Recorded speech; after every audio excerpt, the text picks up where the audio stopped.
வணக்கம். இப்போ நம்ம தேர்ட் லெசன் 12th ஸ்டாண்டர்டில் தேர்ட் லெசன் பார்த்துட்ருக்கோம். மேக்னட்டிசம், காந்தவியல் பார்த்துட்ருக்கோம். ஸோ இந்த லெசனில் ஆல்ரெடி நம்ம வந்து torque experienced by a current loop in uniform magnetic field, அதாவது சீரான காந்தப்புலத்தில் வைக்கப்பட்ட ஒரு மின்னோட்டம் பாயும் கம்பிச்சுருள், அதில் செயல்படக்கூடிய திருப்பு விசை, அதை பற்றிலாம் லாஸ்ட் கிளாஸில் பார்த்தோம். இப்போ அடுத்து வந்து பார்க்க போகிறது வந்து மூவிங் காயில் கேல்வனாமீட்டர், இயங்கு சுருள் கேல்வனாமீட்டர்.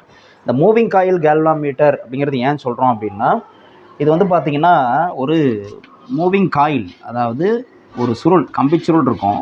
இந்த கம்பிச்சுருளை வந்து என்ன பண்ணியிருப்பாங்க அப்படின்னா கட்டி தொங்க விட்டுருப்பாங்க. ஒரு ஹேர் ஸ்ப்ரிங்னு சொல்கிறது, அது மாதிரி ஒரு மென்மையான ஒரு ஸ்ப்ரிங்கு அதில் வந்து கட்டி தொங்க விட்டுருப்பாங்க. இந்த கம்பிச்சுருளில் வந்து பார்த்திங்கன்னா உள்ளே வந்து ஒரு உள்ளகம், அதாவது கோர், அது வந்து it is made up of soft iron. அடுத்து வந்து அதுக்கு மேலே வந்து காப்பர் காயில் இருக்கும், இப்படி சுற்றி வச்சுருப்பாங்க. ஓகே, இப்போ இது வந்து ஒரு 2 poles, north pole south pole of the magnet. Okay, 2 pole pieces of magnet, அதாவது 2 காந்த முனைகளுக்கு இடையில் இதை வந்து கட்டி தொங்க விட்டுருப்பாங்க. அந்த போல் பீசஸ் பார்த்தீங்கன்னா மேக்னெட்டிக் ஃபீல்டு, அந்த துருவ காந்தத்தினுடைய முனைகள் வந்து எப்படி இருக்கும் பார்த்தீங்கன்னா இது மாதிரி ஹெமிஸ்பெரிக்கலாக இருக்கும். ஹெமிஸ்பெரிக்கல் அப்படின்னா அரைக்கோள வடிவில் அப்படி இருக்கும். அப்போ ஏன் அது அப்படி இருக்குது அப்படின்னா, இந்த ஹெமிஸ்பெரிக்கல் போல் இருக்கு இல்லையா, முனைகள் இருக்கு இல்லையா, காந்த முனைகள், அரைக்கோள வடிவ காந்த முனைகள் வந்து ரேடியல் மேக்னெட்டிக் ஃபீல்டை ப்ரொடியூஸ் ஆகுது, 6 வகை காந்தப்புலத்தை உருவாக்கும். அதாவது நார்த் டு சவுத் இப்படி போகும் காந்தப்புலம். இப்படி ஒரு கோடு போணுச்சுன்னா இப்படி ஒரு கோடு போகும், இப்படி ஒரு கோடு போகும், இப்படி ஒரு கோடு போகும், இப்படி ஒரு கோடு போகும். அப்போ 6 வகை காந்தப்புலத்தை உருவாக்குது, ரேடியல் மேக்னெட்டிக் ஃபீல்டை உருவாக்குது. இப்போ ஏன் ரேடியல் மேக்னெட்டிக் ஃபீல்டை உருவாக்குது அப்படின்னா, இப்போ இதோட பிரின்சிபல் என்ன, தத்துவம் என்ன, இயங்கு சுருள் காந்தப்புலத்துடைய தத்துவம் என்ன அப்படின்னா, நம்ம இதுக்கு முன்னாடி ஒரு டாபிக் படித்தோம்ல, என்னது, டார்க் ஆக்டிங்கான current loop placed in magnetic ஃபீல்டுன்னு படித்தோம்ல. சீரான காந்தப்புலத்தில் வைக்கப்பட்ட கம்பிச்சுருள் மீது செயல்படக்கூடிய திருப்பு விசை அப்படின்னு படித்தோம் இல்லையா. அதுக்கு வந்து நம்ம ஃபார்முலா படிச்சிருப்போம். என்ன ஃபார்முலானா, அதில் செயல்படக்கூடிய திருப்பு விசை ஃபார்முலா NIAB sin θ அப்படின்னு பார்த்துருப்போம். அப்போ இந்த டவ் வந்து எப்போ மேக்சிமமாக இருக்கும், பெரும மதிப்பு அடையும் அப்படின்னா, இந்த தீட்டா வந்து இருக்குல்ல, தீட்டா வந்து 90 டிகிரி இருக்கிறப்ப, sin 90க்கு தான் மேக்சிமம். இப்போ இந்த மதிப்பெல்லாம் மாறிலியாக வச்சுக்கிட்டோம்னா இந்த தீட்டா மாறுது. தீட்டா மாறுதுன்னா என்னது, இந்த கம்பிச்சுருளுடைய தளம் வந்து காந்தப்புலத்தினுடைய திசைக்கு தகுந்த மாதிரி எவ்வளோ கோணத்தில் இருக்குது, அதுக்கு தகுந்த மாதிரி என்ன ஆகும், நமக்கு வந்து தீட்டா மாறும், அதுக்கு தகுந்த மாதிரி இந்த மதிப்பு மாறும் இல்லையா. அப்போ எப்போ மேக்ஸிமம் மதிப்புனா, சைனில் மேக்ஸிமம் மதிப்பு வந்து உச்சபட்ச மதிப்பு வந்து 90 டிகிரி தான், 90 தான் உணரும். அப்போ 90 டிகிரி எப்போ கிடைக்கும் அப்படின்னா, நான் ஏற்கனவே சொல்லியிருக்கேன், காந்தப்புலம் வந்து இந்த தீட்டாங்கிறது என்னென்னா கம்பிச்சுருளுடைய தளத்துக்கும் காந்தப்புலத்துக்கும் உள்ள திசை இல்லை அப்படின்னு சொல்லியிருக்கேன்.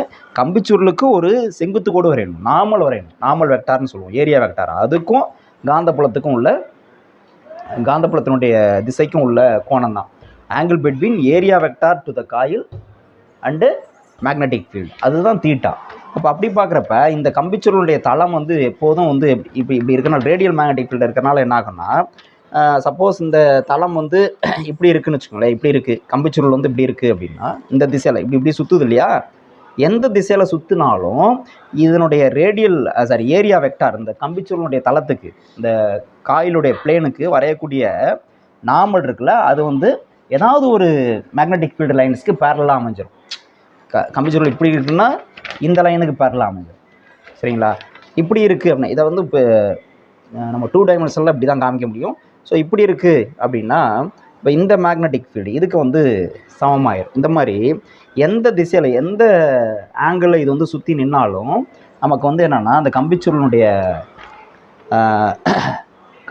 தளத்துக்கு வரையக்கூடிய பரப்பு வெக்டார், ஏரியா வெக்டாரும் மேக்னெட்டிக் ஃபீல்டு லைன்ஸும், ஏதாவது ஒரு மேக்னெட்டிக் ஃபீல்டு லைன்ஸ், ஏன்னா இதுதான் ரேடியல் மேக்னெட்டிக் ஃபீல்டுன்னு சொல்கிறோம் இல்லையா, ஏதாவது ஒரு மேக்னெட்டிக் ஃபீல்டு லைனுக்கு பேரலாக அமைஞ்சிடும். அப்போ இந்த கண்டிஷன் பேரலானா என்ன அர்த்தம், தீட்டா 90 டிகிரி, ஏரியா வெக்டாரும் மேக்னெட்டிக் ஃபீல்டும் பர்பண்டிகுலர் 90 டிகிரி. ஓகே, கம்பிச்சுருளுடைய தளம் நல்லா புரியும், கம்பிச்சுருளுடைய தளமும் காந்தப்புலத்தினுடைய திசையும் இணையாக இருக்கும், பேரலாக இருக்கும். அப்படின்னா கம்பிச்சுருளுடைய தளத்துக்கு வரையக்கூடிய செங்குத்து கோடும் காந்தப்புலத்துக்கு இடையில் உள்ள கோணம் 90 டிகிரி. அப்போ sin 90, இந்த கண்டிஷன் sin 90ங்கிறது அச்சீவ் பண்ணும் எந்த திசையில் சுழன்றுனாலும். அதுக்காக தான் இந்த ரேடியல் மேக்னெட்டிக் ஃபீல்டு 6 வகை காந்தப்புலத்தை கொடுக்குறோம் அப்படிங்கிறத ஞாபகம் வச்சுக்கணும். ஓகே, இப்போ இந்த இதில் நம்ம தெரிஞ்சுக்க வேண்டியது என்னன்னா, அந்த இயங்குசுருள் கால்வாமீட்டர் எதுக்கு பயன்படுத்துகிறோம் அப்படின்னா மின்னோட்டத்தை அளக்கிறதுக்கு. ஓகே, இந்த மின்னோட்டத்தை அளக்கிறதுக்கு இது வழியாக பாயக்கூடிய இந்த கம்பிச்சுருளில் தான் வந்து மின்னோட்டத்தை நம்ம செலுத்துவோம். இந்த கம்பிச்சுருளில் மின்னோட்டத்தை செலுத்துவோம். இந்த கம்பிச்சுருளில் எவ்வளோ மின்னோட்டம் பாயுதோ அதுக்கு தகுந்த மாதிரி இந்த கம்பிச்சுருள் வந்து திருப்பு விசை செயல்படும். ஏன்னா இந்த திருப்பு விசை வந்து எதை சார்ந்தது பாருங்கள், இந்த ஐயை சார்ந்தது. அப்போ இந்த torque acting on the circular loop depends on the current flowing through the coil. அப்போ கரண்ட் அதிகமாக போணுச்சுன்னா திருப்பு விசையும் அதிகமாக இருக்கும். அப்போ அந்த கம்பிச்சுருள் வந்து என்ன ஆகும், அதிகமாக திரும்பும். அப்போ அந்த கம்பிச்சுருளோட ஒரு பாயிண்ட் வந்து அட்டாச் பண்ணியிருப்போம். அந்த பாயிண்ட் வந்து அந்த ஸ்கேலில் அதிக தூரம் திரும்பும். ஓகே, புரியுதா? அப்போ மின்னோட்டம் அதிகமாக பாய்ஞ்சதுன்னா நமக்கு இந்த கம்பிச்சுருள் அதிக தூரம் திரும்பும், அதிக மின்னோட்டத்தை காமிக்கும். இதுதான் இதனுடைய தத்துவம். இப்போ இதில் போகக்கூடிய மின்னோட்டத்தை அளக்கிறதுக்கான ஃபார்முலா என்ன அப்படின்னா நமக்கு இந்த ஃபார்முலா தான். இதை ஞாபகம் வச்சுக்கணும். I = K/NAB × theta. இதுதான் ஃபார்முலா, ரொம்ப முக்கியமான ஒரு ஃபார்முலா. இப்போ இதில் ஒவ்வொன்றும் என்னென்னு தெரியணும் நமக்கு. ஐன்னா இந்த கம்பிச்சுருள் வழியாக போகக்கூடிய கரண்ட்டு, இந்த கேல்வாமீட்டர் வழியாக போகக்கூடிய கரண்ட், அதுதான் நம்ம மெஷர் பண்ணுறோம்.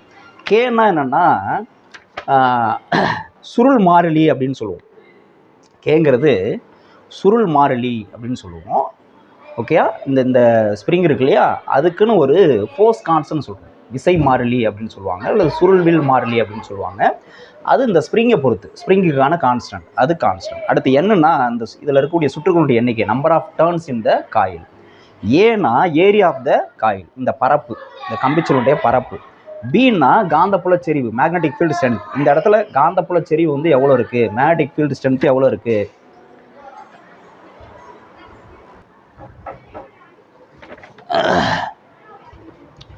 இப்போ இந்த பீங்கிறது காந்தப்புல செறிவு, மேக்னெட்டிக் ஃபீல்டு ஸ்ட்ரென்த்து இந்த இடத்துல. அடுத்து தீட்டாங்கிறது தான் என்னது, எவ்வளோ ஆங்கிள் இந்த காயில் வந்து டேர்ன் ஆகுது அப்படிங்கிறது. நம்ம சொன்னோம் இந்த கரண்ட் எவ்வளோ ஃப்ளோ ஆகுதோ அதுக்கு தகுந்த மாதிரி என்ன ஆகும், இந்த டார்க் ப்ரொடியூஸ் ஆகும், அந்த டார்க் தகுந்த மாதிரி டேர்ன் ஆகும். சரியா? அதுக்கு தகுந்த மாதிரி இந்த குறிமுள் விலகுன்னு சொன்னோம். அப்போ இதெல்லாம் மாறிலி. எது? இந்த சுருள்வில் மாறிலி, ஃபோர்ஸ் கான்ஸ்டன்ட், NAB இதெல்லாம் மாறிலி. அதுக்கு பதிலாக நம்ம என்ன சேர்க்குறோம், சிங்கிளாக இந்த எல்லாத்துக்கும் இந்த 4க்கும் சேர்த்து K/NABக்கு பதிலாக G அப்படின்னு ஒரு கான்ஸ்டன்ட் சேர்த்துறோம், மாறிலி சேர்த்துறோம். அப்போ I = G × தீட்டா. இந்த மாறிலி எடுத்துட்டோம்னா, கான்ஸ்டன்ட் எடுத்துட்டோம்னா I ப்ரொபோஷனல் தீட்டான்னு சொல்லலாம். அதாவது மின்னோட்டம் அதிகமாக பாய்ஞ்சதுன்னா கேல்வாமீட்டர் வழியாக இந்த விலகல் வந்து அதிகமாக இருக்கும், தீட்டா வந்து அதிகமாக இருக்கும் அப்படிங்கிறது தான் நம்மளுடைய இந்த தத்துவம். இந்த இதுக்கு பேர் வந்து, இந்த ஜிக்கு பேர் வந்து கேல்வனாமீட்டர் கான்ஸ்டன்ட் அப்படின்னு சொல்லுவாங்க. Galvanometer constant. இதோட மதிப்பு என்ன அப்படின்னா G = K/NAB. இது தெரியணும். கேல்வனாமீட்டர் கான்ஸ்டன்ட் ஃபார்முலா என்னன்னா K/NAB. இது தெரியணும். ஓகே, இப்போ இந்த மூவிங் காயில் கேல்வனாமீட்டரில் இயங்கு சுருள் கேல்வனாமீட்டர், ஏன் இயங்கு சுருள்னு புரியுதா? அந்த சுருள் வந்து என்னது, இயங்குது, நகருது, அதனால். சரி, இப்போ இந்த மூவிங் காயில் கேல்வனாமீட்டர், இயங்கு சுருள் கேல்வனாமீட்டருடைய கரண்ட் சென்சிட்டிவிட்டினா என்ன, மின்னோட்ட உணர்திறன்னா என்ன, ரொம்ப முக்கியமான ஒரு பாயிண்ட்டு. மின்னோட்ட உணர்திறன்னா என்னன்னு பார்ப்போம்.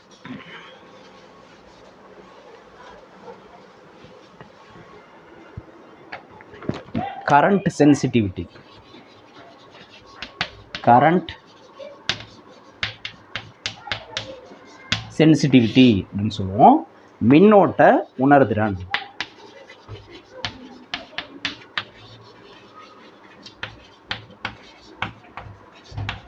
மின்னோட்ட உணர்திறன். மின்னோட்ட உணர்திறன்னா என்ன, பேர்லேயே இருக்குது.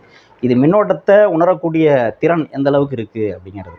அதாவது கொஞ்சம் கரண்ட்டு போனாவே ரொம்ப தூரம் விலகல் அடையுதா, இல்லை நிறைய கரண்ட் அதுக்குள்ளே பாஸ் பண்ணால் தான் ரொம்ப தூரம் விலகல் அடையுமா, காயில் டிஃப்ளெக்ஷன் காமிக்குமா அப்படிங்கிறதான் அந்த மின்னோட்ட உணர்திறன் சொல்கிறது. அதாவது θ/I, θ/I மின்னோட்ட உணர்திறன். அதாவது deflection produced per unit current. Unit கரண்டானது இப்போ 10 ஆம்பியர் கரண்ட் ஃப்ளோ காயில் வழியாக, உதாரணம் சொல்கிறேன், 10 ஆம்பியர்லாம் கொடுக்க முடியாது இதில், உதாரணம் சொல்கிறேன் நம்ம புரிஞ்சுக்கிறதுக்கு ஈஸியாக. 10 ஆம்பியர் காயில் வழியாக போகிறப்ப எவ்வளோ ஆங்கிள் இது டிஃப்ளெக்ட் ஆகுது, 60 டிகிரி அப்படின்னு வச்சுக்கோமே. அப்போ 60/10 எவ்வளோ கிடைக்கும் நமக்கு, 6 என்ன சொல்லுவோம், 6 டிகிரி பர் ஆம்பியர். 1 ஆம்பியருக்கு இல்லையா, 6 டிகிரி பர் ஆம்பியர்னு அர்த்தம். 1 ஆம்பியருக்கு 6 டிகிரி டிஃப்ளெக்ஷன். ஓகே, இதுக்கு பேர் தான் வந்து மின்னோட்ட உணர்திறன் அப்படின்னு சொல்கிறது, கரண்ட் சென்சிட்டிவிட்டி. ஓகே, மின்னோட்ட உணர்திறன் என்னது, ஓரளவுக்கு மின்னோட்டம் பாயும் பொழுது இந்த கேல்வாமீட்டரில் எவ்வளோ விளக்கம் ஏற்படுது, காயில் வந்து எவ்வளோ ஆங்கிள் திரும்புது, அதுதான் மின்னோட்ட உணர்திறன். The deflection produced in the galvanometer per unit current. Okay right. இப்போ இதுக்கு வந்து என்ன ஃபார்முலா அப்படின்னு பார்ப்போம். என்ன ஃபார்முலா அப்படின்னா θ/iக்கு என்ன ஃபார்முலா அப்படின்னா நமக்கு வந்து ஏற்கனவே என்ன பார்த்தோம், இதுக்கு முன்னாடி ஒரு ஃபார்முலா பார்த்தோம்ல, I = என்ன பார்த்தோம், K/NAB இன்ட்டு தீட்டான்னு பார்த்தோமா ஃபார்முலா. இயங்கு சுருள் கேல்வாமீட்டர், மூவிங் கேல்வாமீட்டருக்கான ஃபார்முலா இதுதான். இப்போ நான் இதில் தான் இந்த ஃபார்முலாவில் நான் என்ன பண்ணுறேன் மாதிரி இதே மாடிஃபை பண்ணலாமா, θ/i பண்ணோம்னா என்ன வரும் பாருங்கள். இதில் தீட்டா மட்டும் தீட்டா அந்த பக்கம் வச்சுக்கிறேன், ஐ அந்த பக்கம் மட்டும் போனேன். θ/i ஈக்குவல் என்ன வரும், இதெல்லாம் இந்த பக்கம் எடுத்துகிட்டு வந்தால் NAB/K இல்லையா. அப்போ NAB/K. NAB/K என்னது, இந்த K/NABனா நம்ம என்ன சொன்னோம், ஜின்னு சொன்னோம், ஞாபகம் இருக்கா, கேல்வாமீட்டர் கான்ஸ்டன்ட், கேல்வாமீட்டர் மாறிலி. K/NABங்கிறது கேல்வாமீட்டர் மாறிலி, கேல்வாமீட்டர் கான்ஸ்டன்ட்னா NAB/Kங்கிறது என்ன வரும், இது வந்து 1/Gன்னு சொல்லலாமா, இதோட தலைகீழ் மதிப்பு தானே இது. அப்போ 1/G அப்படி சொல்லலாம். ஓகே. அப்போ இந்த கரண்ட் சென்சிட்டிவிட்டி, மின்னோட்ட உணர்திறன் கரண்ட் சென்சிட்டிவிட்டிக்கு சிம்பிள் வந்து என்ன அப்படின்னா IS. I for current, S for sensitivity, மின்னோட்ட உணர்திறன் கரண்ட் சென்சிட்டிவிட்டி IS.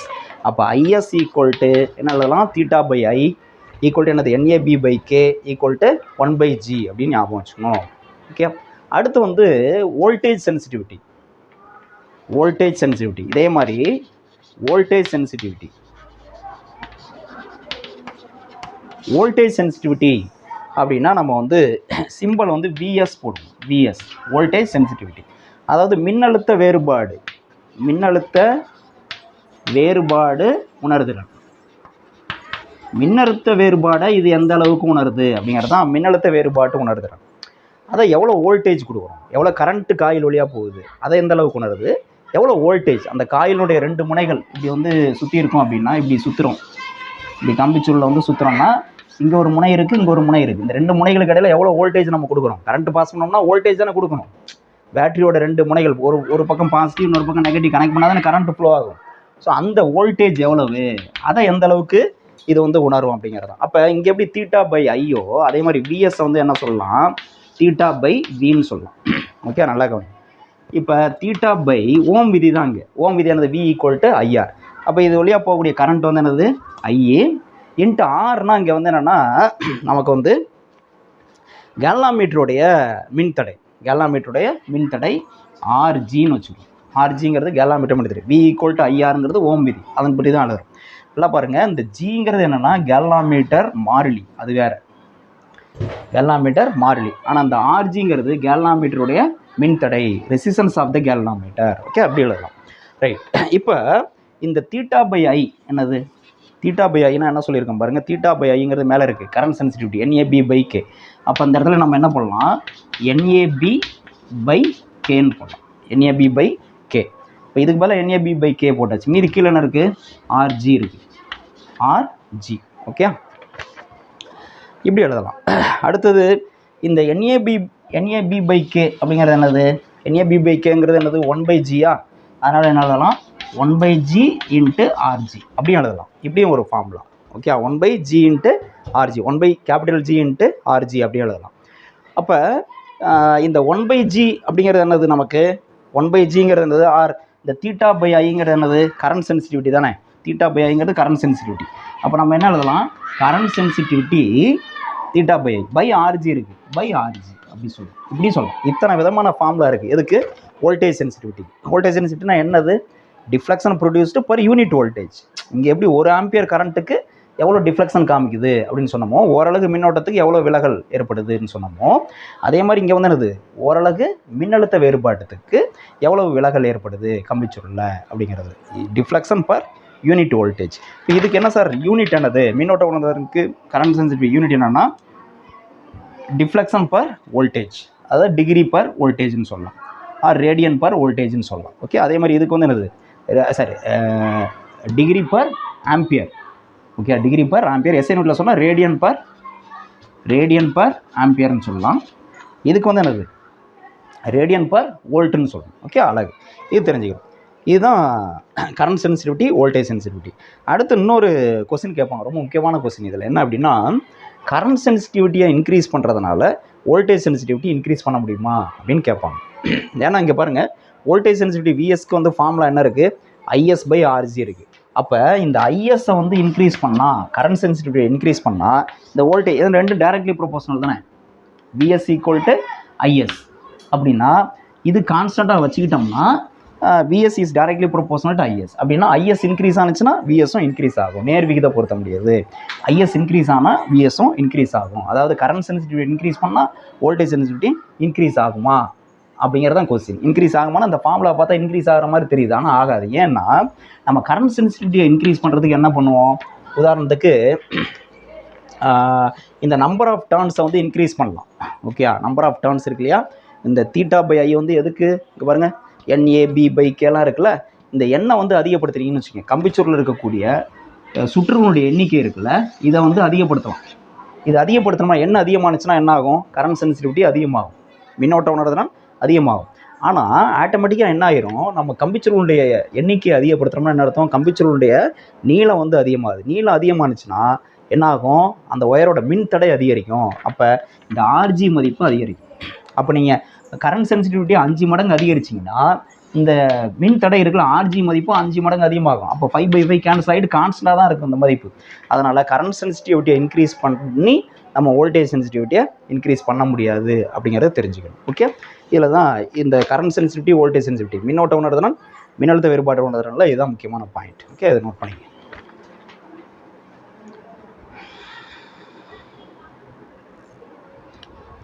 ரைட், அடுத்த ரொம்ப முக்கியமான ஏரியா என்ன அப்படின்னா, conversion of a galvanometer into ammeter. Conversion of a galvanometer, G for galvanometer ஞாபகம், இன்டு அம்மீட்டர். ஒரு கேல்வனோமீட்டரை எப்படி அம்மீட்டராக மாற்றுறது. கேல்வனோமீட்டர் அப்படிங்கிறது ஓரளவுக்கு தான் கரண்ட்டை மெஷர் பண்ண முடியும், குறைந்த அளவுக்கு தான் கரண்ட்டை மெஷர் பண்ண முடியும். ஏன்னா அது ரொம்ப சென்சிட்டிவான டிவைஸ். அந்த கம்பிச்சுருள் தொங்க விட்டுருக்காங்கன்னு சொன்னோம் இல்லையா, அது வந்து ரொம்ப மென்மையான ஒரு ஸ்ப்ரிங். அதிக கரண்ட் போணுச்சுன்னா அருந்து விழுந்துடும். அந்த மாதிரி ஒரு சென்சிட்டிவான டிவைஸ். அதனால் பெரும்பாலும் கேல்வனோமீட்டர் வந்து நம்ம கரண்ட்டு ஒரு சர்க்யூட்டில் இருக்கா இல்லையான்னு பார்க்குறதுக்கு தான் நம்ம வந்து யூஸ் பண்ணுவோம் ஒழிய கரண்ட்டை மெஷர் பண்ணுறதுக்கு வந்து நம்ம அம்மீட்டர் தான் பயன்படுத்துவோம். ஸோ அப்போ எப்படி ஒரு கேல்வனோமீட்டரை அம்மீட்டராக மாற்றுறது அப்படிங்கிறதா இந்த டாபிக். இது ரொம்ப முக்கியமான ஒரு டாபிக். கேல்வனோமீட்டரை எப்படி அம்மீட்டராக மாற்றுறது.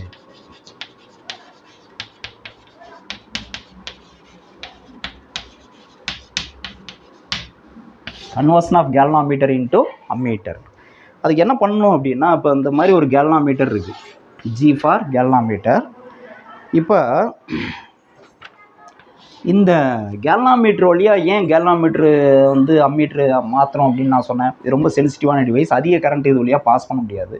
பாஸ் பண்ணால் காயில் டேமேஜ் ஆகிடுன்னு சொன்னேன். அப்போ அதிக கரண்ட்டு போகக்கூடாது. ஆனால் நம்ம வந்து அதிகமான கரண்ட்டை மெஷர் பண்ணணும் அப்படின்னா என்ன பண்ணணும்னா, இது கூட பக்க இணைப்பில் ஒரு மின்தடையை இணைக்கணும். அது என்ன மின்தடை அப்படின்னா, அதை வந்து எஸ்ன்னு சொல்லுவோம், ஷண்ட், S ஃபார் ஷண்ட், எஸ்ஸுங்கிற மின்தடை இணைக்கிறோம். இதனுடைய மதிப்பு எப்படின்னா, அந்த கேல்வனோமீட்டருக்குன்னு ஒரு மின்தடை இருக்கும்ல, என்னது RGன்னு சொன்னல, அதை விட இது கம்மியாக இருக்கணும். ஏன் அப்படின்னா, இப்போ வந்து ஒரு 5 ஆம்பியர் கரண்ட் வருது அப்படின்னா, அந்த 5 ஆம்பியர் இந்த பாயிண்ட்டுக்கு வந்தோன்னே என்ன ஆயிரும், 2 பகுதியாக பிரியும். 2 பகுதியாக பிரியுதுன்னா எந்த பாதையெல்லாம் அதிகமான கரண்ட் போகும் அப்படின்னா, எங்கே ரெசிஸ்டன்ஸ் கம்மியாக இருக்கோ, எங்கே மின் தடை கம்மியாக இருக்கோ அங்கே தான் அதிகமான கரண்ட் போகும். அப்போ இந்த கேல்வனோமீட்டர் வழியாக ஒரு பகுதி இங்கே வரக்கூடிய கரண்ட் ஐன்னு வச்சுக்கிட்டோம்னா, ஐயில் IG கரண்ட், ஐஜினா கரண்ட் த்ரூ கேல்வனோமீட்டர், கேல்வனோமீட்டர் வழியாக போகக்கூடிய மின்னோட்டம். IG இது வழியாக போயிடும். மீதி வந்து இந்த I மைனஸ் IG, இந்த ஐயில் IG அங்கே போயிடுச்சுன்னா மீதி தான் இங்கே வரும், அதான் I மைனஸ் IG. அதாவது இங்கே வந்து 1 ஆம்பியர் போகுதுன்னா இங்கே மீதி 4 ஆம்பியர் இது வழியாக தான் போகும். அப்போ கேல்வனோமீட்டர் வந்து என்னது டேமேஜ் ஆகாது. ஸோ இப்படி நம்ம ஒரு இணைத்தட இணைத்தட மின்தடையை பக்க இணைப்பில் இணைக்கணும். இணைத்தடம்னாவே அதுதான் பக்க இணைப்பு தான். சரி, பக்க இணைப்பில் நம்ம என்ன பண்ணோம், ஒரு குறைந்த மின்தடையை இணைக்கணும். அப்போ ஒரு கேல்வனோமீட்டர் அம்மீட்டராக நம்ம கன்வெர்ட் பண்ணோம்னா என்ன பண்ணணும் அப்படின்னா, லோ ரெசிஸ்டன்ஸை பேரலாக கனெக்ட் பண்ணணும் அப்படிங்கிறத ஞாபகம் வச்சுக்கணும். ஒரு கேல்வனோமீட்டரோட லோ ரெசிஸ்டன்ஸ் அதை விட இந்த RGயை விட கம்மியாக இருக்கணும். RG எஸ்ஸுங்கிறது லெஸ் தேன் RG. சரியா, இந்த பாயிண்ட் ஞாபகம் வச்சுக்கணும். இதை விட இது கம்மியாக இருந்தால் தான் இங்கே கரண்ட்டு அதிகமாக போகும், இங்கே வந்து கம்மியாக போகும். ஓகே, இந்த மாதிரி அணைச்சிடறோம். சரி, இப்போ இந்த மொத்த அமைப்பு தான் நம்ம வந்து அம்மீட்டர்னு சொல்கிறோம். இது ஃபுல்லாக நமக்கு வந்து என்னது அம்மீட்டர். இந்த அம்மீட்டர் எந்த கரண்ட்டை காமிக்கும், இந்த கரண்ட்டை காமிக்கும். நீங்கள் கேட்கலாம், என்ன சார் கேல்வனோமீட்டர் வழியாக கொஞ்சம் தானே கரண்ட் போகுது, இங்கே தானே நிறைய போகுது. அப்புறம் எப்படி இந்த கேல்வாமீட்டர் வந்து இந்த கரண்ட்டை காமிக்கும் அப்படின்னா அதுக்கு தகுந்த மாதிரி கேலிப்ரேஷன் பண்ணியிருப்பாங்க. அதாவது இந்த ரேஷியோ மொத்த கரண்ட்டில் எவ்வளோ வந்து இது வழியாக போகும், எவ்வளோ இது வழியாக போகும் அப்படிங்கிற அந்த கணக்கு இருக்குது. அதை வச்சுட்டு என்ன பண்ணுவாங்க, ரீடிங்கில் வந்து இது வழியாக உதாரணத்துக்கு சொல்கிறேன், 1 ஆம்பியர் போணுச்சுன்னா மொத்த கரண்ட் வந்து 5 ஆம்பியர், இது வழியாக 2 ஆம்பியர் கரண்ட் போணுச்சுன்னா மொத்த கரண்ட்டு 10 ஆம்பியர், அந்த மாதிரி ஸ்கேல் இருக்கும். சரியா?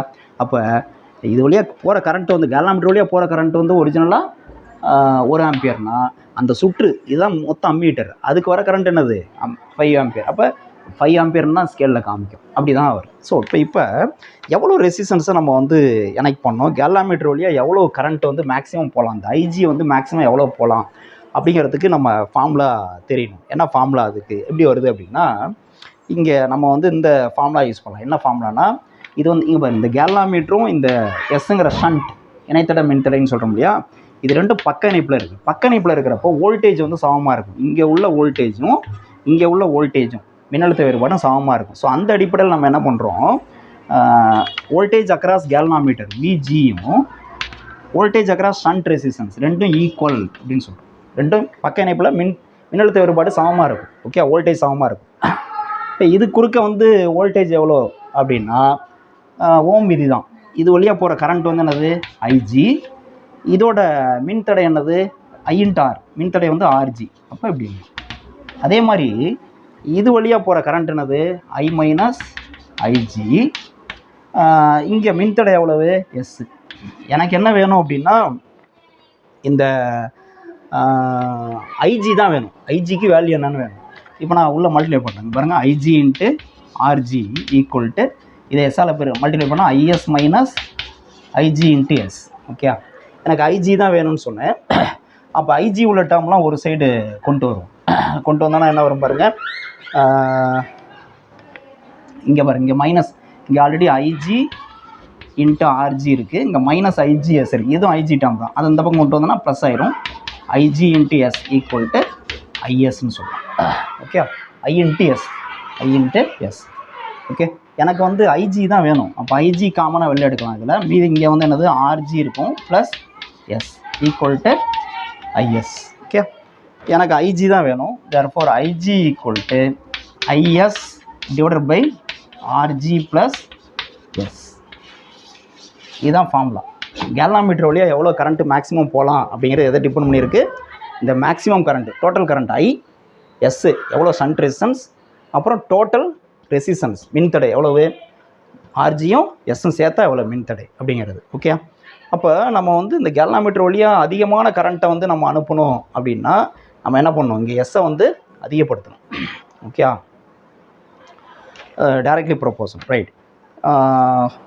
ஸோ இதுதான் formula, IG equal to IS by RG plus S. இது தெரியணும், இது ஒரு முக்கியமான ஃபார்முலா. இது ஏன் டெரைவ் பண்ணுறோம் அப்படின்னா, டேரெக்டாக நம்ம ஃபார்முலா இது பண்ணுறோன்னா இந்த கான்செப்ட் உனக்கு புரியணும், இந்த கான்செப்ட் தெரியணும். இப்போ இதுக்கு இடையில வேறு ஏதாவது கேட்டால் கூட எழுத முடியும், கண்டுபிடிக்க முடியும், அதுக்காக தான். சரி, இப்போ அடுத்து மொத்த மின்தடை என்ன அப்படின்னு பார்க்கணும்.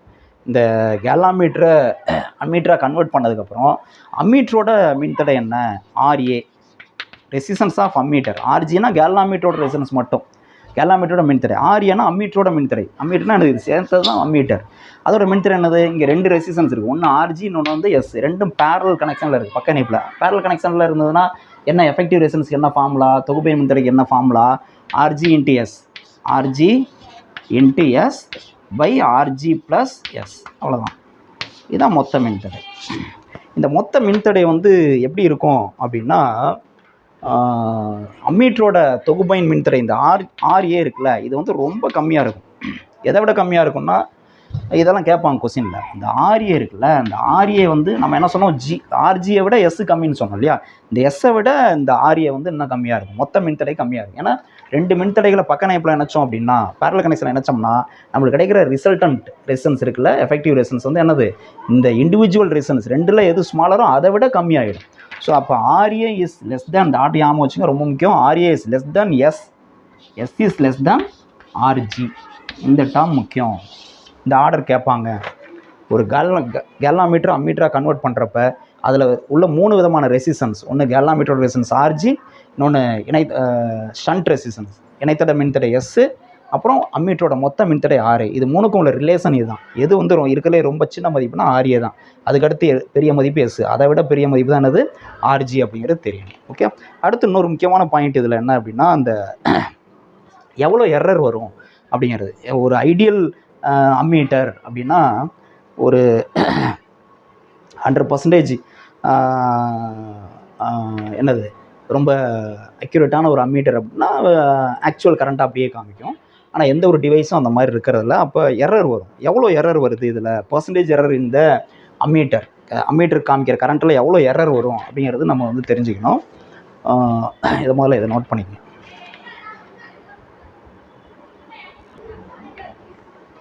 இப்போ இந்த அம்மீட்டரில் எவ்வளோ எரர் வரும் கரண்ட்டு காமிக்குது இல்லையா, அது காமிக்கிற கரண்ட்டில் எவ்வளோ எரர் வரும் அப்படின்னா, இப்போ ஒரிஜினல் கரண்ட் வந்து ஐன்னு வச்சுக்கோமே, ஒரிஜினல் கரண்ட்டு I.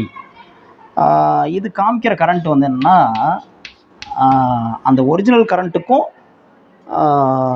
இது காமிக்கிற கரண்ட்டுக்கு இடையில உள்ள டிஃப்ரென்ஸ் இருக்குல்ல, இதுதான் டெல்டா ஐன்னு சொல்லுவோம். இந்த டெல்டா ஐங்கிறது என்னென்னா, ஒரிஜினலாக எவ்வளோ கரண்ட்டு, அதாவது ஒரு ஐடியல் அம்மீட்டர் எவ்வளோ காமிக்கும், ஆக்சுவல் கரண்ட் எவ்வளவு, சார் ஆக்சுவல்னு சொல்லக்கூடாது, ஐடியல் அம்மீட்டர் எவ்வளோ காமிக்கும், அதான் ஒரிஜினல் கரண்ட்டு. ஒரிஜினல் கரண்ட்டும் இது காமிக்கிற கரண்ட்டுக்கு இடையில உள்ள டிஃப்ரென்ஸ் இருக்குல்ல, இதுதான் வந்து என்னது டெல்டா ஐ அப்படின்னு சொல்கிறோம். ஓகே, இது வந்து என்னது ஒரிஜினல் கரண்ட். ஸோ இன்ட்டு 100%, பர்சன்டேஜில் சொல்கிறப்போ 100 போடும், ஈக்குவல் டு இந்த டெல்டா ஐன்னா என்ன சொன்னேன், ஐடியல் மைனஸ் I ஆக்சுவலாக காமிக்கிறது இது, உண்மையான கரண்ட் வந்து இது, ரெண்டுக்கும் உள்ள டிஃப்ரென்ஸ் தான் என்னது இந்த delta I.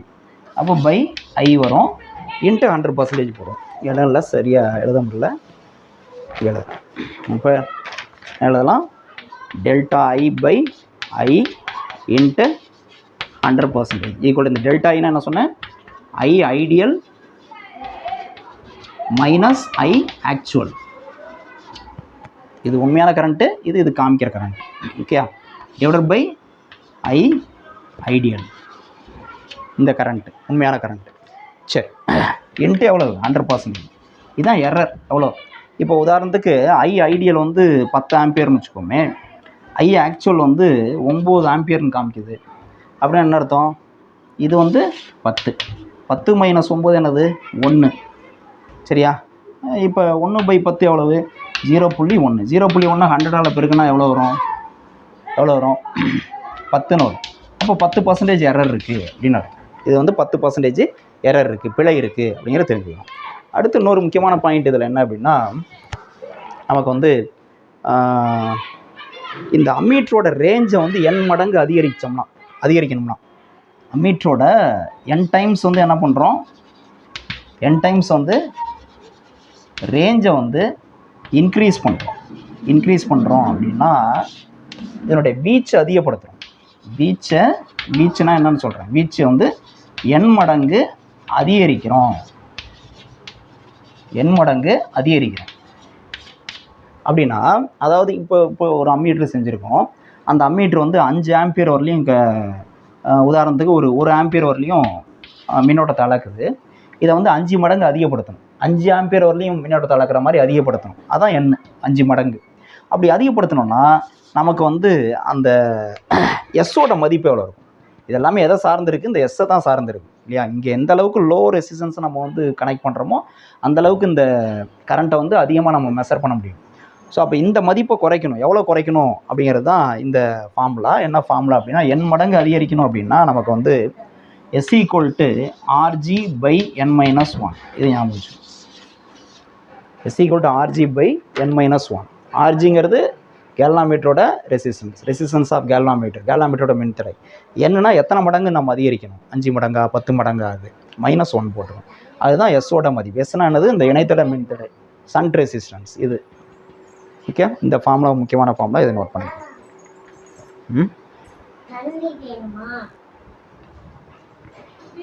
Next conversion of galvanometer into voltmeter. இப்படி ஒரு கேல்வாமீட்டரை வோல்ட்மீட்டராக மாற்றுறது.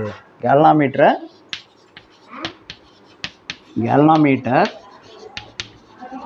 வோல்ட்மீட்டராக மாற்றணும்.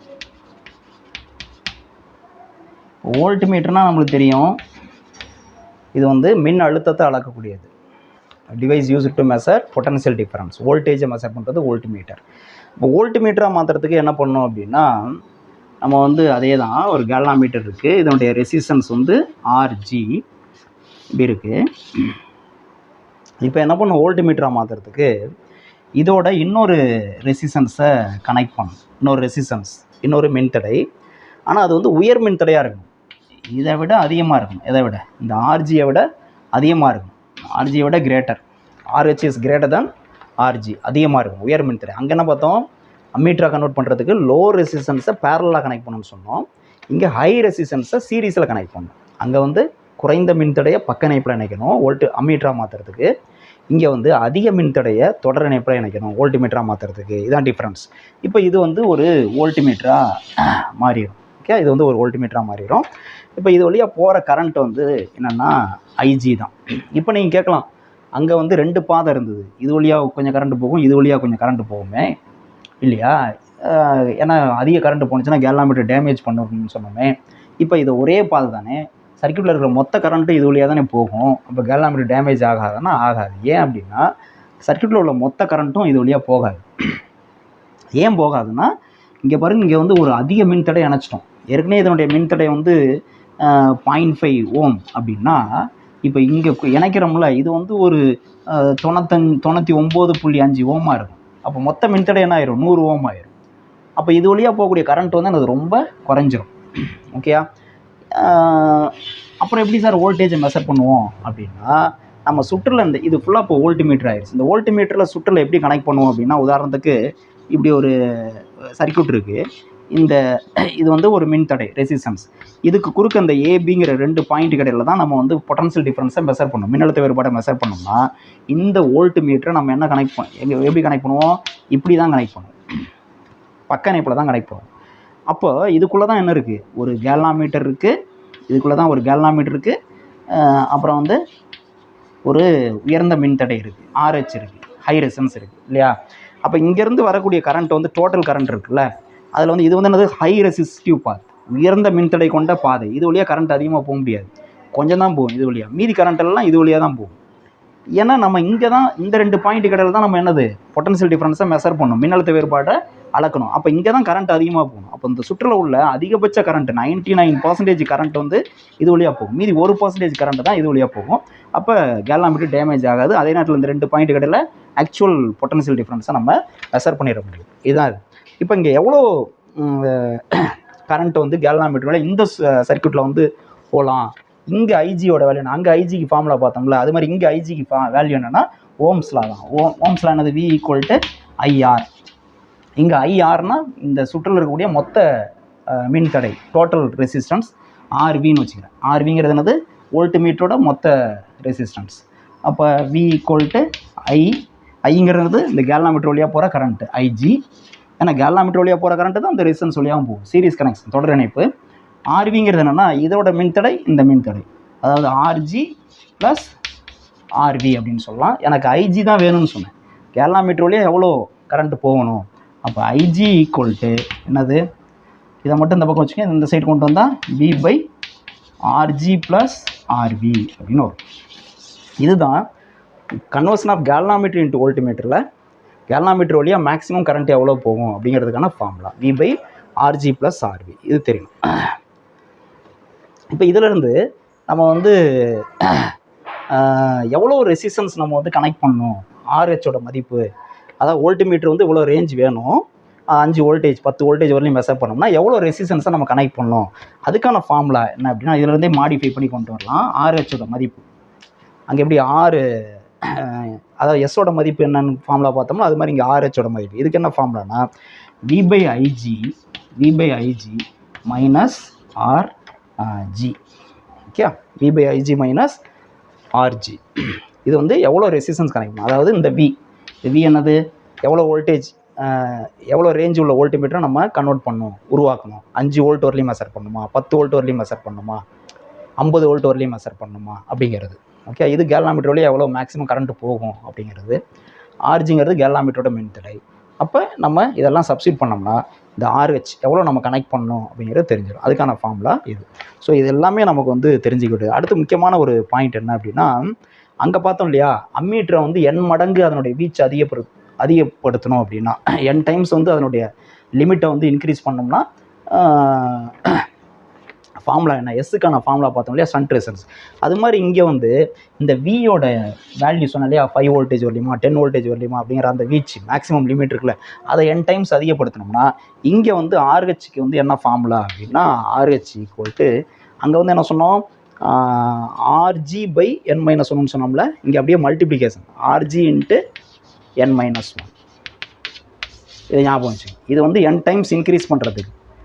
ஓகே, வோல்ட்மீட்டரோட ரேஞ்சை n டைம்ஸ் இன்க்ரீஸ் பண்ணோம் அப்படின்னா ஆர்ஹெச்சோட மதிப்பு என்ன, அதாவது இப்போ இது வந்து 5, இங்கே வந்து 5 வோல்ட் வரையிலும் மெஷர் பண்ணலான்னு வச்சுக்கோங்க.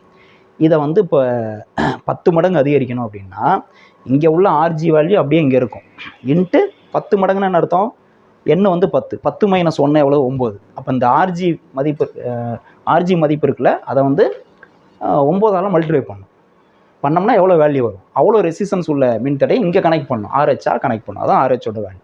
இந்த ஃபார்முலாவும் ரொம்ப முக்கியமான ஃபார்முலா. இதுதான் கன்வர்ஷன் ஆஃப் கேல்வானோமீட்டர் இன்ட்டு வோல்ட்மீட்டர். இது நம்மளுக்கு தெரியணும். ஓகே, இதை நோட் பண்ணிக்க.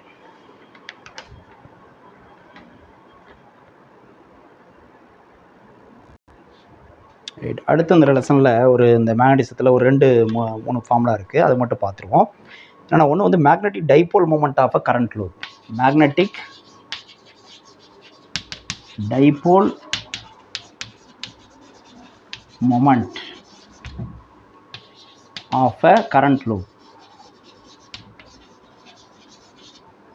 Magnetic dipole moment of a current loop அப்படின்னா ஒரு மின்னோட்ட வளையம், மின்னோட்ட வளையம் லூப்.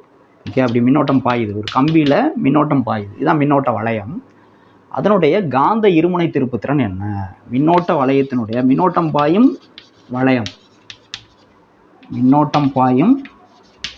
வளையம் அல்லது மின்னோட்டம் பாயும் சுற்று அப்படின்னு சொல்லலாம்.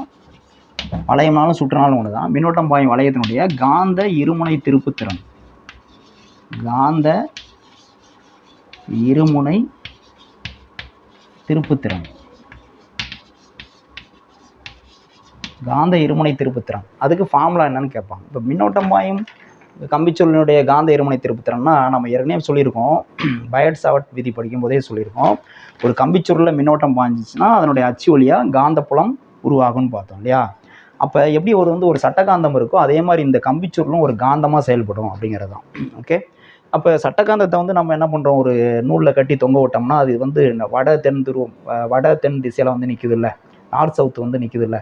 அதுக்கு என்ன காரணம்னா எர்த்தோட மேக்னெட்டிக் ஃபீல்டு இருக்குது, இங்கே இருக்குது. அந்த எர்த்தோட மேக்னெட்டிக் ஃபீல்டில் இன்னொரு காந்தத்தை கட்டி தொங்க விடுறப்ப அந்த காந்தம் வந்து என்னாகும், இப்படி நின்னாலும் எர்த்தோட நார்த் சவுத் இந்த டைரெக்ஷனில் இருந்ததுன்னா அந்த டைரெக்ஷனில் வந்து திரும்பி நின்றோம்.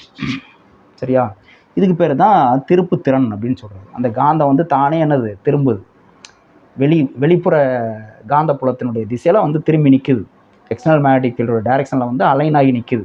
அதுதான் திருப்புத்திறன்.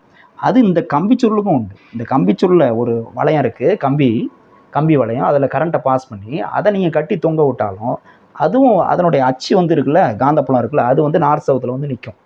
அதுதான் காந்த இருமுனை திருப்புத்திறன். ஓகே, அதுக்கு ஃபார்முலா என்ன கேட்குறாங்க. காந்த இருமுனை திருப்புத்திறனுடைய ஃபார்முலா என்ன, ஃபார்முலானா PM = I × A வெக்டார். வெக்டாரில் சொன்னால் A வெக்டார், ஏன்னா இருமுனை திருப்புத்திறனுங்கிறது ஒரு வெக்டார் குவான்டிட்டி, அதுக்கு திசை இருக்குது, டைரக்ஷன் இருக்குது. I × A வெக்டார்னு சொல்லலாம். இந்த ஏங்கிறது என்னென்னா இது வழியாக போகக்கூடிய கரண்ட்டு. A வெக்டார்னா என்னென்னா நான் சொன்னல, இது வந்து ஒரு பரப்பு ஏரியா, இந்த ஏரியாவுக்கு ஒரு பர்பண்டிகுலர் லைன் வரையணும். இப்படி பர்பண்டிகுலர் லைன் வரைஞ்சால் அதுதான் ஏரியா வெக்டார்னு சொல்கிறது. இதுக்கு பர்பண்டிகுலர் லைன் கீழ் நோக்கி வரையக்கூடாது, நான் இப்போ பேனா வைக்கிறோம் இல்லையா, இது மாதிரி செங்குத்தாக வெளிநோக்கி இருக்கும், அதுக்கு பேர் தான் A வெக்டார்னு சொல்கிறது. ஸோ இதுதான் ஃபார்முலா, அது வழியாக போகக்கூடிய கரண்ட்டு இன்ட்டு அந்த கம்பிச்சனுடைய ஏரியா. அப்போ நம்மளுக்கு என்ன தெரியுதுன்னா இருமுனை திருப்புத்திறன் வந்து இதிலேருந்து என்ன தெரியுது, டைபோல் மூமெண்ட்லேருந்துன்னா இது வழியாக போகக்கூடிய கரண்ட்டோட வேல்யூ வந்து அதிகமாக இருந்துன்னு வச்சுக்கோங்களேன், அந்த கம்பிச்சுருள் வந்து வேகமாக திரும்பும். இருமுனை திருப்புத்திறன் அதிகம்னு அர்த்தம். அதே மாதிரி சின்ன வளையம், இப்போ 1 ஆம்பியர் கரண்ட்டு பாஸ் பண்ணுறோம், 1 ஆம்பியர் கரண்ட் பாஸ் பண்ணுறோம், சின்ன வளையம் இதில் கட்டி தொங்க விடுறோம், இது பார்த்திங்கன்னா மெதுவாக திரும்பும். அதே 1 ஆம்பியர் கரண்ட்டு பெரிய வளையத்தில் பாஸ் பண்ணுறோம், 1 ஆம்பியர், இதை கட்டி தொங்க விடுறப்ப பார்த்தீங்கன்னா வேகமாக திரும்பும். ஏன்னா இங்கே பாருங்கள், இந்த இருமுனை திருப்பு திறனும் பரப்பு என்னது நேர் விகிதம். Dipole moment is directly proportional to area. Area increase ஆனாலும் டைபோல் மொமெண்ட்டு இன்க்ரீஸ் ஆகும், அப்போ வேகமாக திரும்பும். இதுதான் இதுக்கு அர்த்தம். இதுக்கு என்ன யூனிட் என்ன அப்படின்னா, கரண்ட்டுக்கு யூனிட் ஆம்பியர், ஏரியாவுக்கு யூனிட் மீட்டர் ஸ்கொயர். ஓகே, அப்போ டைபோல் மொமெண்ட்டுக்கு யூனிட் வந்து ஆம்பியர் மீட்டர் ஸ்கொயர் அப்படிங்கிற ஞாபகம் வச்சுக்கோங்க. ஓகே ரைட், இதை நோட் பண்ணுங்க.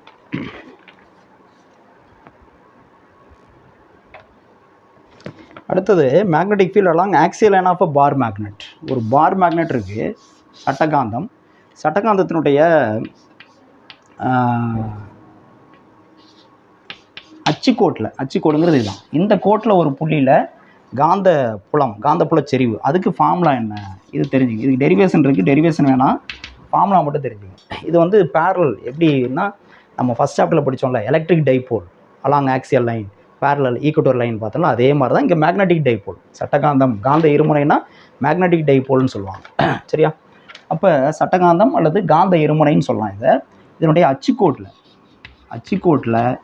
காந்தப்புலத்துக்கான ஃபார்முலா என்ன அப்படின்னா, அங்கே என்ன சொல்லுவோம், அச்சுக்கோட்டில் 2p/4π/r³ சொல்லுவோம்ல, அதே மாதிரி இங்கே வந்து μ0/4π × 2p/r³ இப்படி சொல்லலாம். Okay, μ0/4π × 2p/r³. இதே வந்து வெக்டாரில் சொல்லணும்னா இங்கே வெக்டார் போட்டுக்கணும், இங்கேயும் வெக்டார் போட்டுக்கணும். பிங்கிறது பிஎம், அங்கே வந்து வெறும் பின்னு சொல்லுவோம், எலக்ட்ரிக் டைபோல் மூமெண்ட். இது வந்து மேக்னெட்டிக் டைபோல் மூமெண்ட், காந்த இருமுனை திருப்புத்திறன், அதனால் எம் போடுறோம். இதே வந்து நடுவரை கோட்டில் ஒரு பாயிண்டில், இந்த இடத்துல ஒரு பாயிண்ட்டு இங்கே வந்து இது வந்து ஈக்குவட்டோரியல் லைன் அப்படின்னு சொல்லுவோம். ஈக்குவட்டோரியல் லைன், நடுவரை கோடு.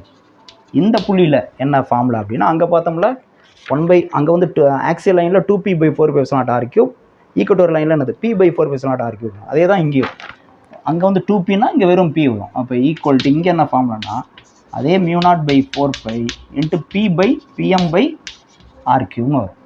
இதுதான் ஃபார்முலா. இந்த ரெண்டு ஃபார்முலாவும் நம்ம வந்து தெரிஞ்சுக்கணும். ஓகே, அடுத்து அதே மாதிரி அங்கே இதெல்லாம் பேரலல் டு ஃபஸ்ட் லெசனில் இருக்க மாதிரி torque on magnetic dipole in uniform magnetic field.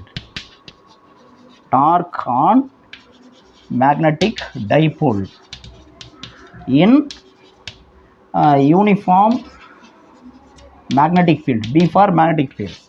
அதாவது ஒரு சீரான காந்தப்புலத்தில்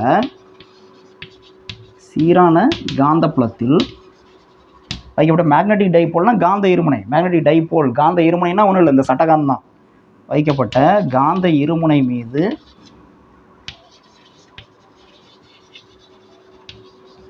செயல்படும் திருப்பு விசை, திருப்பு விசை. இதுக்கு ஃபார்முலா என்ன? அங்கே என்ன பார்த்தோம், torque acting on electric dipole placed in uniform electric field பார்த்தோம்ல, அங்கே நான் tau equal to p sin θ படித்தோம். அதே மாதிரி இங்கேயும் டவ் மேக்னெட்டிக் அதனால் டவ் எம்னு கூட போட்டுக்கலாம், ஈக்குவல் டு அங்கே வந்து pe sin θ, இங்கே வந்து pb sin θ.